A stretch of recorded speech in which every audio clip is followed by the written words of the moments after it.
Famous अमेरिकी लेखक mark Twain ने अपनी बुक में लिखा है, बनारस इतिहास, परंपरा, कई ऐतिहासिक चीजों से भी ज्यादा पुराना है। काशी हमारी सोच से भी कई अधिक प्राचीन है। जी हां दोस्तों, ऐसा ही है बनारस। बनारस शहर अपने आप में हजारों साल पुरानी विरासत को समेटे हुए है। ये शहर वर्ल्ड के एंशिएंट शहरों में से एक है और इसी बनारस शहर के कोने कोने में बसते हैं महादेव। बनारस के लोगों पर भी शिव का ही रंग चढ़ा हुआ है और पूरी काशी ही शिवमय है। यहाँ भगवान शिव के 1500 से ज्यादा मंदिर हैं। इसी काशी में गंगा नदी के किनारे पर भगवान शिव काशी विश्वनाथ ज्योतिर्लिंग के रूप में विराजित हैं, जो हिंदुओं के 12 ज्योतिर्लिंगों में एक है। उत्तर भारत में काशी विश्वनाथ की इंपॉर्टेंस बहुत ज्यादा है। काशी विश्वनाथ ज्योतिर्लिंग पिछले कई हजार सालों से है। ये एक ऐसा धाम है जिसे खुद भगवान शिव और माता पार्वती ने अपने लिए चुना था और काशी की रचना की थी। पौराणिक कथा के अनुसार जब महादेव और माता पार्वती काशी में आकर बसे थे तो उनके साथ कई देवी देवता यहाँ पर आ गए, जिसके बाद काशी देवताओं का नगर बन गया। इसलिए काशी की जमीन पर रखा गया हर कदम तीर्थ है। यहाँ पर भगवान शिव के साथ साथ माता पार्वती के भी दर्शन होते हैं और मोक्षदायिनी मां गंगा के भी। शास्त्रों और पुराणों में गंगा नदी को बहुत ही पवित्र माना गया है। मां गंगा इंसानों को मोक्ष देती है। इसीलिए कहा भी जाता है कि जिसे अपने जीवन में मोक्ष चाहिए उसे गंगा नदी में स्नान जरूर करना चाहिए। काशी विश्वनाथ हजारों सालों से साधु संतों का शहर रहा है।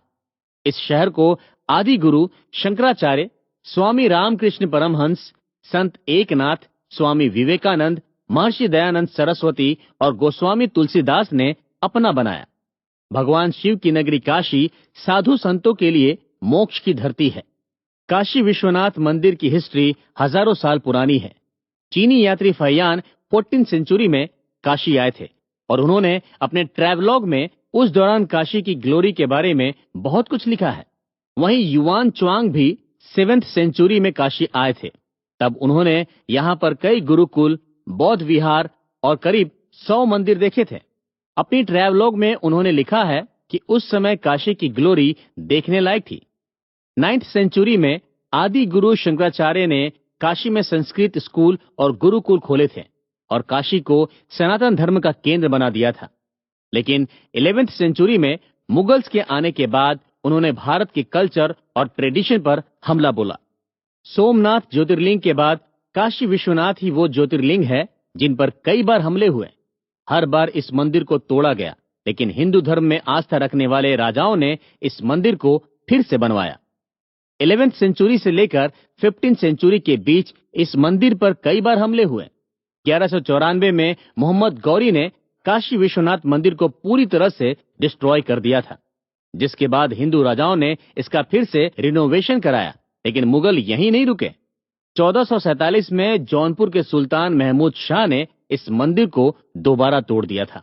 लेकिन 1585 में राजा टोडरमल ने इस मंदिर को फिर से बनवाने में वहां के पुजारियों की मदद की। 1662 में शाहजहां ने इस मंदिर को तोड़ने का फरमान जारी कर दिया था, लेकिन लोगों के विरोध की वजह से इस मंदिर को नहीं तोड़ा जा सका।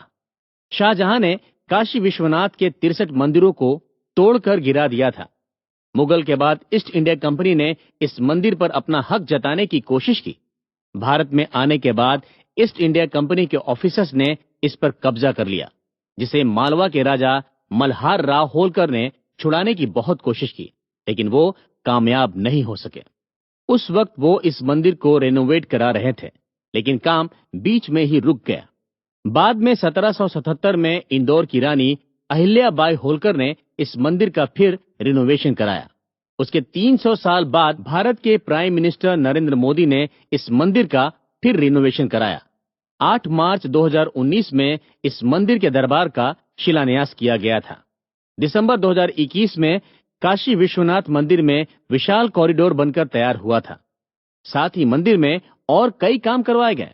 पुरानी शैली में मंदिर को बरकरार रखने के लिए कई कारीगरों ने दिन रात एक कर दिए। आज इस मंदिर की पूरी तरह से काया पलट हो चुकी है और इसके परिसर को बहुत बड़ा कर दिया गया है, ताकि यहाँ आने वाले लाखों शिव भक्तों को किसी तरह की प्रॉब्लम न हो। सावन के महीने में इस मंदिर की रौनक अलग ही होती है। देश भर से कांवड़ यात्री यहाँ पर भोलेनाथ को जल चढ़ाने के लिए आते हैं। काशी विश्वनाथ मंदिर में सावन में सबसे पहले जल चढ़ाने का अधिकार यदुवंशी चंद्रवंशी गोप सेवा समिति के लोगों को होता है।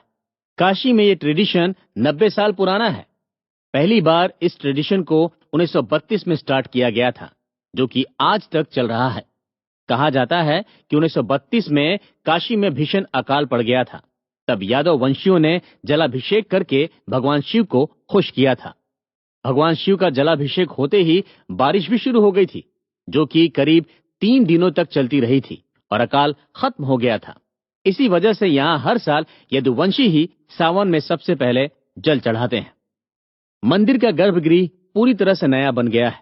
गर्भगृह और मंदिर की बाहरी दीवारों पर 60 किलो सोना लगाया गया है। शिवलिंग के आसपास की जलाधारी पर सोने की परत चढ़ाई गई है। गर्भगृह की दीवारें सोने से कवर की गई है। गर्भगृह के दरवाजे और चौखटों को सोने से मढ़ दिया गया है, जिसे प्राइम मिनिस्टर नरेंद्र मोदी ने बनवाया है।